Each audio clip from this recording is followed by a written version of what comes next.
Hola, muy bienvenidos a mi canal Esfera Pública. En este capítulo de reflexión abordaremos un tema que va a estar en la primera línea durante por lo menos hasta abril, dependiendo de cuáles sean los resultados del plebiscito. Sí, adivina bien, hablaremos sobre la Constitución. Muchos me han pedido que hagamos análisis y la verdad es que no se trata de que no sea un tema que tiene ciertas aristas más fáciles de abordar que otras, sino que es un tema de muchas aristas. Por lo tanto, lo que yo quisiera hacer en este primer capítulo introductorio es contarles lo que vamos a hacer en los siguientes capítulos de análisis de la Constitución con esta perspectiva, porque evidentemente que, como ustedes saben, yo soy doctora en filosofía, en ciencia política. La ciencia política nos da una muy buena formación para los análisis políticos y por lo tanto hay detalles técnicos que van a escapar a perspectivas como la mía, y por eso siempre va a ser muy bueno que no solamente haya gente como yo hablando sobre este tema, sino que hay gente que venga de todos los ámbitos, así los que saben y se manejan en temas mucho más técnicos, y así también en las personas que pueden hablar desde un sentido común bien anclado en la moral, en las sensaciones de verdad, de mentira, en quizás incluso muchas veces mejor y más verdadero que aquel que alcanzamos las personas que estamos en la academia o que estamos mucho más preparadas para ver aspectos específicos de los asuntos y se nos pierde. Entonces, ¿no es cierto? Es como cuando dicen que los árboles no dejan ver el bosque, se nos pierde la mirada general. Así, lo que yo estoy aportando, como siempre, es una perspectiva que pone énfasis en situaciones que conforman parte de la realidad y que son poco vistas. Hay gente que viene y me dice, bueno, ¿por qué no has hablado de las demandas sociales? Como si yo estuviese diciendo que no existen. No es de ese modo. Sobre las demandas sociales se habla muchísimo. Y yo lo vengo discutiendo desde hace ya por lo menos 10 años. Tengo un paper al respecto sobre cómo funciona el neomercantilismo, es decir, aquel capitalismo corporativista que se desarrolla a partir de un pacto con el Estado. Nosotros no tenemos un Estado neomercantilista, lo que nosotros tenemos es un Estado cuyo modelo es el de ser subsidiario. Eso es lo que hoy día está en cuestión por una parte de la academia y de las personas que piensan en un nuevo Chile, pensando más bien en un Estado benefactor, y aquí queremos ver si eso es coherente con la realidad que nosotros tenemos, y otras personas como el señor Girardi que nos dicen que nosotros más bien vamos en camino hacia una constitución estilo venezolana, aunque él no lo dijo con sus palabras. Pero miren, les voy a leer lo que él dijo hace poco tiempo atrás, la semana pasada. Dijo: el inicio del fin de la constitución de Pinochet, que es ahora, ¿no es cierto?, es decir, que se va a terminar con la propiedad privada. Bueno, eso es Chávez, no es otra cosa, ¿no es cierto? Eso no es el Estado benefactor. En todos los estados benefactores existe la propiedad privada y son capitalistas. Si no, no funciona el Estado benefactor. Partamos por ahí. Ya, pero acá hay entonces un sector de este país, el señor Girardi, además, que lleva varios periodos, ¿no es cierto?, apernado en el poder. Habría que entrar a analizar eso también. Entonces, para él se va a acabar la propiedad privada, se va a terminar con el Tribunal Constitucional, se va a terminar el rol subsidiario del Estado, se va a terminar la sociedad donde la propiedad privada está sobre cualquier otro valor. Yo creo que eso es un gran triunfo, dice, para los chilenos y las chilenas, y se va a terminar con los temas que han conducido al Chile de la desigualdad. Bien, entonces en este momento nosotros de alguna manera, para decirlo en términos amplios, tenemos prácticamente 3 proyectos, pero uno que parece estar anulado por el requisito de la hoja en blanco. La hoja en blanco, uno podría decir que es la primera trampa de todo el proceso de la Constitución, porque uno entiende que se puede partir de cero, claro que sí, pero eso no significa que uno no considere que lo que había es muy bueno y por lo tanto yo lo voy a volver a reafirmar, ¿no es cierto? Sin embargo, al parecer la gente lo que está entendiendo es que la hoja en blanco implica dejar fuera todo lo que hay hoy, todo el Chile que hemos construido, todo este Chile que es el primero en desarrollo humano en la OCDE, el mejor país para vivir en Latinoamérica. Ese es el Chile que queremos dejar en blanco y partir de cero, con unos proyectos que son tan alucinantes como el del señor Girardi. Bien, la pregunta es si es que este proceso constituyente no es en realidad una trampa para todos nosotros. Y yo tiendo a pensar que sí, a pesar de que para argumentar esto hay que abordar los temas más atingentes y potentes involucrados en esta discusión. El primer tema es el origen y la legitimidad de la Constitución del 80, ¿no es cierto? Entonces lo que nosotros vamos a ver hoy, que vamos a abordar este primer tema, es si esta Constitución va a tener un origen y una legitimidad mayor que la anterior. El segundo tema es el modelo de bienestar. Queremos instalar un modelo de bienestar o un modelo socialista versus el Estado subsidiario, en que hoy día privados y Estado confluyen en una red virtuosa para colaborar para sacar adelante el país. 3 son los temas de la agenda social, que ahí nosotros nos tendríamos que preguntar si efectivamente es necesario una nueva constitución para avanzar en los temas de la agenda social o si en realidad son necesarias algunas reformas. El punto número 4, que está bastante a la base de todos los puntos más importantes que se discuten, es el de si vamos a avanzar hacia la igualdad o porque el modelo vendría siendo el causante de la desigualdad, o en realidad el modelo no es el causante de la desigualdad, sino que el modo en que desde mucho antes de este modelo los chilenos nos relacionamos unos con otros. Le pregunto yo a usted, antes del 73, ¿éramos más iguales? En 1890, ¿éramos más iguales? En la época en que los oligarcas para el sistema semiparlamentario a principios del siglo XX gobernaban la política de una manera muy concentrada, ¿éramos más iguales? ¿La desigualdad es producto del modelo? ¿O nosotros tenemos, como dirían Acemoglu y Robinson, instituciones y formas de relacionarnos que tienen que ver con nuestra colonización y que instalan, con independencia del modelo que tenemos, siempre una cierta estructura, digamos, que no logramos superar en términos de igualdad, a pesar de que íbamos por un muy buen camino, según los últimos datos que después se los voy a traer también? Bueno, dentro de este tema de la igualdad, entonces hay gente que lo que no entiende es que cuando le dicen vamos a lograr mayor igualdad, eso es igualando hacia abajo, porque vamos a destruir la libertad de educación y porque vamos a destruir las diferencias que pueden haber entre un sistema de salud público y uno privado. Y entonces, ¿de verdad ustedes creen que la educación, al unificarla, como con la ENU, la educación unificada, ¿no es cierto?, que buscaba el gobierno de Allende, nacional unificada, ¿ustedes creen que entonces los niveles de educación van a mejorar? ¿Solamente por el hecho de tener un solo sistema de educación? Y lo mismo pasa con la salud. ¿Van a mejorar, digamos, todas las deficiencias que hoy día tiene la salud, producto de que destruyamos la salud privada? Así son preguntas que uno se puede hacer desde el sentido común y después pero ya uno puede irse adelantando, ¿no es cierto? Y después lo vamos a profundizar. Bueno, después tenemos también el tema del rol del Tribunal Constitucional, que acá lo vamos a abordar con el caso del CERNAC, que permanentemente se está diciendo que por culpa del Tribunal Constitucional no pudo el CERNAC empoderarse de modo que se evitaran los abusos de ciertos sectores económicos poderosos sobre los consumidores. Y eso no es así.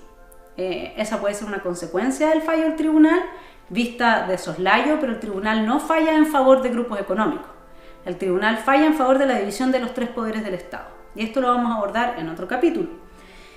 Bien, los grandes temas de fondo detrás de toda esta discusión, primero, desde mi perspectiva personal, es que nadie se está haciendo cargo de la debilidad y la falta de dependencia de nuestro Poder Judicial.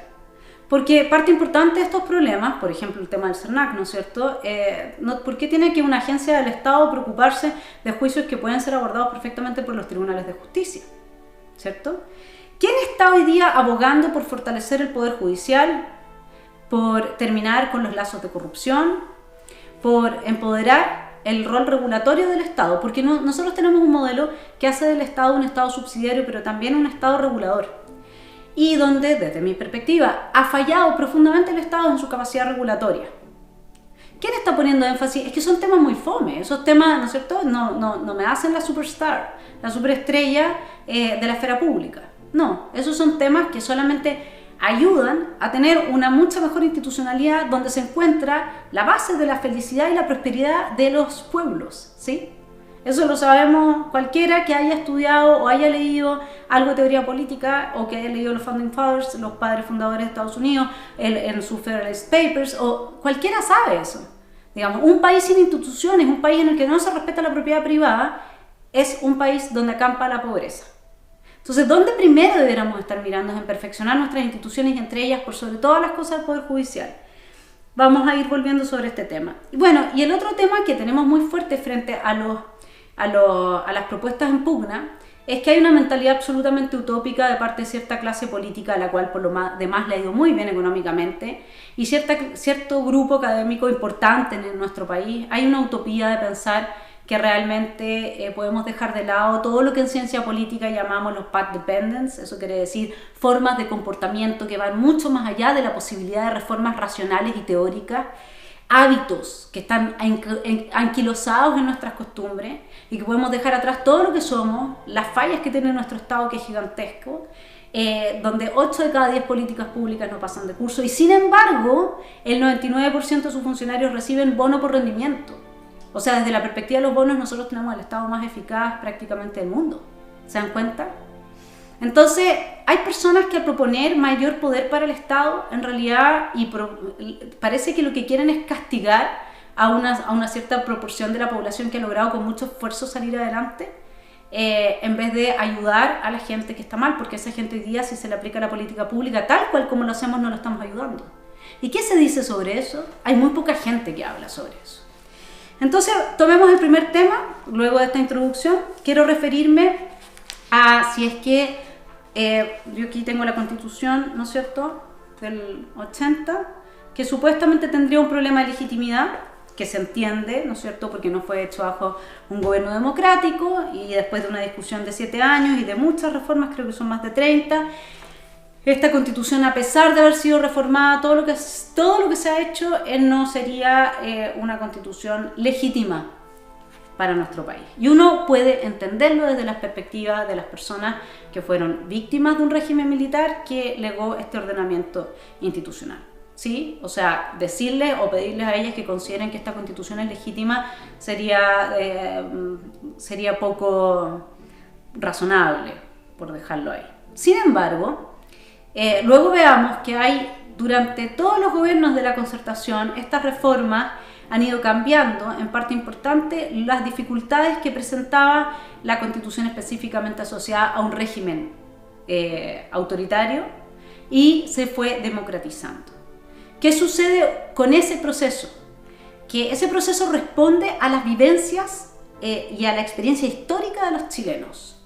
Dejar esto hecho una hoja en blanco es negar nuestra historia. Es negar nuestro proceso de perfeccionamiento. Es decir, acá la discusión es la de siempre entre, ¿no es cierto?, este derecho que se ancla en costumbres, el derecho consuetudinario, ¿no es cierto?, versus un derecho que se crea desde la nada, ex nihilo, y que instala ideas que supuestamente van a regir las vidas de las personas. A veces funciona. Sin embargo, el derecho consuetudinario, que nace de las costumbres de las personas y que da a las leyes, digamos, su cuerpo, su corpus, es mucho más exitoso a nivel mundial que el otro, el otro sistema de derecho. Entonces acá de lo que se trata es hacerlo estilo Revolución Francesa. Eliminemos absolutamente todo lo que hemos vivido, lo que hemos legitimado. Eliminemos el modelo, eliminemos la Constitución que ha llevado a Chile a ser el mejor país para vivir en Latinoamérica, y todo esto sobre la base de una idea que es totalmente falsa, porque si usted va a los registros se dará cuenta que la desigualdad en Chile no tiene que ver con esta Constitución, ¿sí? O sea, la idea de la gran mayoría es que, de la gran mayoría que está de acuerdo con cambiar la Constitución, es que esa Constitución, ese cambio va a producir una mayor equidad, como si fuese la Constitución la que genera la inequidad. Bien, entonces veamos si es que realmente esta propuesta de una constituyente que ya aprobada y nuestro plebiscito es el origen, por lo tanto, el posible origen de una nueva constitución sería más legítimo que el de esta constitución. Fíjese usted que a mayo de este año, del presente año, solo el 3% de los chilenos estaba de acuerdo con que había que cambiar la constitución, o les preocupaba el tema mínimamente. Luego, ¿qué es lo que pasó? Pasó que en octubre se disparó como un 80%, claro, porque los medios hacen un trabajo impresionante de lavado de cerebro. Y eso está clarísimo cuando usted ve que en esa misma fecha de octubre, habiendo sobre un 80% de las personas pidiendo una nueva constitución, solo, fíjese que el 13,2% la había leído, esta constitución de ahora. Entonces, francamente, de alguna manera, nuestra educación no da el ancho. No da el ancho para que nosotros como ciudadanos digamos, a ver, espérate un poco, antes de opinar necesito saber, ¿no? Como dice la propaganda de una radio muy conocida, que para tener opinión hay que haberse informado. Bueno, entonces, ¿qué es lo que pasa en la última encuesta? La última encuesta la tengo acá en mi celular, voy a acceder a ella, la última encuesta de Plaza Pública. ¿Qué es lo que dice? Dice que para hoy, hoy 13 de diciembre, la segunda semana de diciembre de nuestro año, la nueva constitución pasó a estar solamente el 16% lo considera prioritario, fíjese usted. Mientras que antes de eso están las pensiones, la salud, el empleo, los sueldos, el costo de la vida, la educación, la desigualdad, la delincuencia y el orden público. La nueva constitución está solamente en el 16%. Antes de eso están los otros temas. O sea, imagínense que nosotros ahora estamos impulsando un proyecto de renovar absolutamente nuestra constitución desde la hoja en blanco, lo cual significa que durante al menos 2 años vamos a estar en discusión sobre si vamos a asumir las ideas del señor Girardi de que aquí no va a existir propiedad privada, si vamos a asumir el nuevo modelo, Atria y compañía, con un Estado benefactor que ya es un desastre como Estado, sin proponer absolutamente ninguna reforma. Yo no he escuchado a nadie hablando sobre el tema de que al Estado hay que hacerle una reforma, a nadie de ese sector específicamente. Y ¿cuál es la otra alternativa? Porque pareciera que la trampa de este proceso está en que esas son las únicas 2 alternativas entre las que podemos movernos. Y que no nos podemos mover en la alternativa de que queremos un Estado aún mucho más liberal, por dar un ejemplo, del que tenemos hoy día, con mucho menos injerencia del Estado. ¿Por qué no? ¿Por qué ese proyecto no está sobre la mesa? ¿Por qué se considera que solo nos podemos mover entre Venezuela y Argentina? Porque al final eso es lo que se está planteando acá. Bueno, hay una trampa, pero la otra trampa es poner sobre la mesa, haber manipulado a la opinión pública, y lo digo con todas sus letras, una opinión pública que en mayo pensaba, solo un 3% pensaba que la Constitución era importante en términos de reformarla o cambiarla. Aquí hubo una manipulación feroz, y de eso se van a tener que hacer cargo los manipuladores. Esto es una trampa.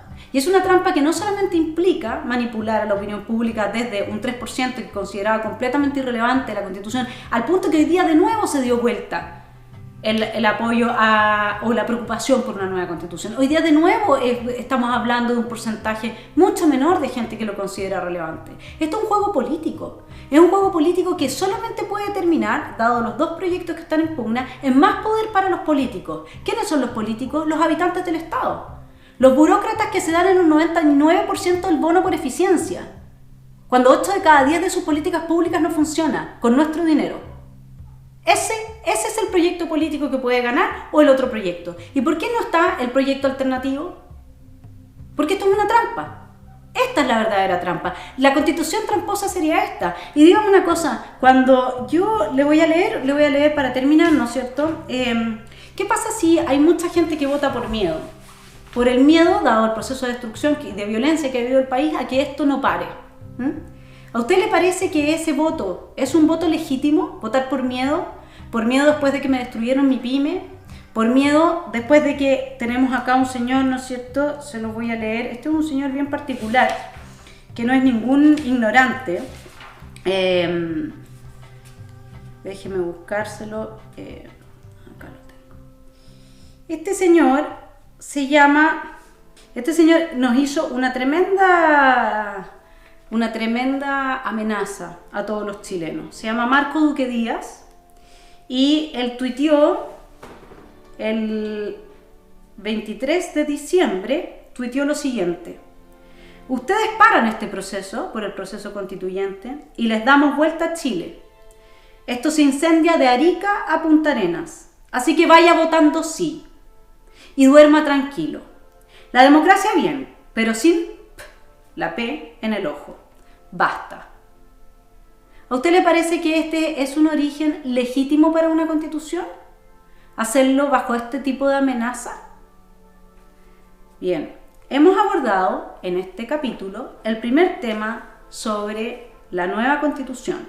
Hablamos de su origen y legitimidad. Espero haberlos dejado pensando al respecto y sobre todo tener en consideración que este señor es licenciado en psicología en Francia, que trabajó en el área de comunicaciones de la Municipalidad de Quinta Normal, por lo menos en 2016, y que este tipo de amenazas están cada vez más fuertes a través de las redes.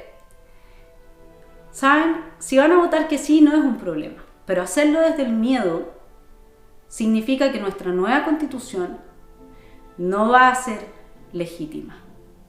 Lo va a ser mucho menos que la del 80. Hacerlo pensando en que esta nueva constitución va a resolver nuestros problemas, como veremos en adelante, tampoco es un buen camino, dado el nivel de Estado que tenemos y su nivel de corrupción.